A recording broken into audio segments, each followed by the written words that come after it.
The Michael Berry Show. Commissioner Tom Ramsey is our guest. Welcome to the program.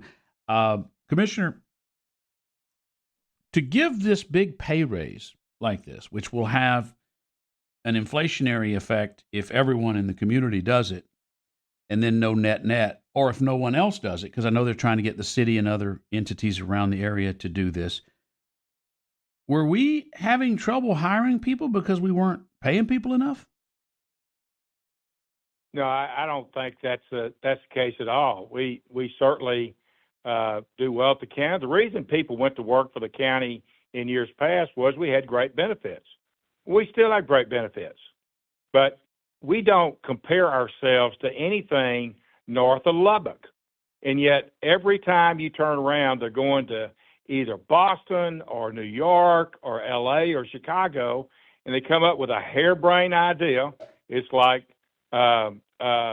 anytime you hear the word holistic, you know you better run. Oh yeah. So this is their holistic But Commissioner, approach. please tell me that they dialogued with all the stakeholders to get their buy-in. Absolutely not. No. My point is, those are that's the lingo they love to use. Yeah. Well, they didn't have one public meeting, and understand you do because you owned and operated a small business like me. And when government comes here and tells you what you got to pay people, it's more than people can afford. Commissioner Tom Ramsey is our guest. Harris County is in a steep decline, and it only gets worse. Think Detroit. Coming up. Commissioner Tom Ramsey, you had told me a while back about this study that Rodney had commissioned to come down and study whether they needed to raise the minimum wage at Harris County government, and that I guess you had a conversation with them, or I guess others did, that these folks weren't from Houston. They knew nothing about Houston. Our wages are not as high, and our restaurants don't cost as much. Nothing costs as much, and they're wanting to drive these wages so high, and we, the taxpayers, are going to have to pay for that. Exactly. When you look at the number of contracts with the county, I mean, we have a $2.8 billion budget. And so you can only imagine the number of construction contracts, the number of support contracts. We buy everything from tires to trees. So that all involves people working. And this is what I know just from operating a business is if you raise a certain group of employees by 30%, if you raise their salary, then there's a real good chance some people are going to lose their job. And you're going to have to ask the other people to do 30% more. So it's not good for people. It's going to be the ones that are left have to work harder, and you're going to have fewer number of them. That's just the law of economics as relates to business. But these people don't understand the laws of economics. Nope. And the other thing, Commissioner, is let's say a guy's making $16 an hour, and now they bump him up to 22. The delta between 16 and 22, that has to also move upward by that amount. Because if I'm making 21 and someone else is making 16, but I've been here for 5 years and I've been getting a steady pay increase, I don't want him making what I make. No, they call that. I don't know what you call it in East Texas, but they call that the compression. Exactly right. It's an upward compression. That's exactly right. Yeah, absolutely right. It's a rising tide lifts all boats, but not by government fiat, and that's not a good way for all boats to be lifted. It's very, very disturbing. I have to ask you.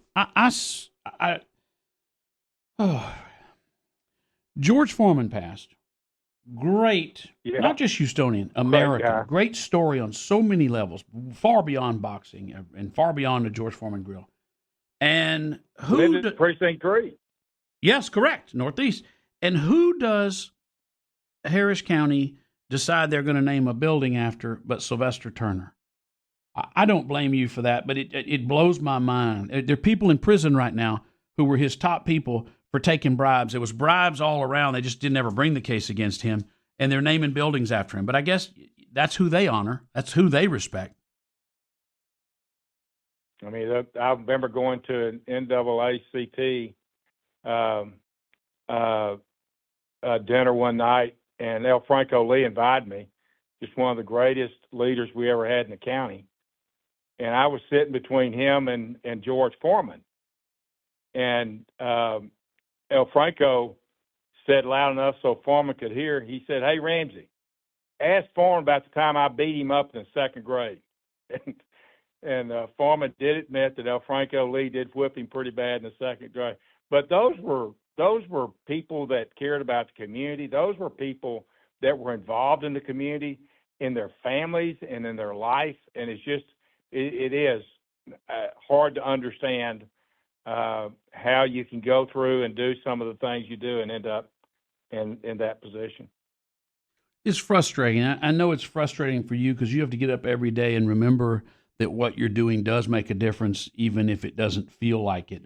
Serving on council for 6 years for the city of Houston, there were, I 1 year proposed 82 budget amendments because the budget was an omnibus bill. It was an all or nothing. And so I decided that what I was going to do was make a big show of finding the areas of waste and creating a budget amendment for that. And then we would have to debate each amendment. And the criticism was, well, we'll be here past midnight. Well, it's the people's budgets. People's, the people work past midnight. We should too. And eventually, after they'd had enough of having to argue why we needed this waste and that waste, they voted against me to consolidate the budget, to consolidate all of my amendments and vote them down. But I made my point, and it got front page news. And it just felt frustrating that we all knew there was waste, fraud, and corruption, and nobody wanted to do anything about it. And I find that very, very aggravating. And I know it's got to be for you. Well, I represent 75% of the unincorporated area. There's more people live in the unincorporated area than live in the city of Houston. So I do owe it to 1.2 million people that I represent to at least speak on their behalf on issues like this. The other thing, and I told them the other day, I don't think this is legal.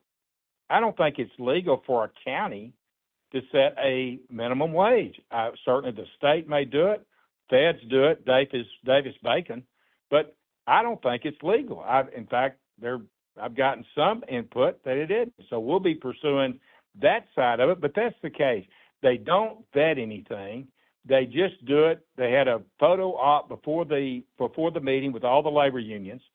And even though I pointed out several reasons why we should put this thing on hold, have a public meeting, invite all the contractors in Harris County to give input, well, they don't want to do that. They are going to pass something. Even if it's not legal, they will pass it. You sent me a stat I asked you about a while back. And in 2010, unincorporated Harris County was 1.56 million people. City of Houston was 2.1. In 2020, 10 years later, unincorporated was 1.96, and City of Houston was 2.3.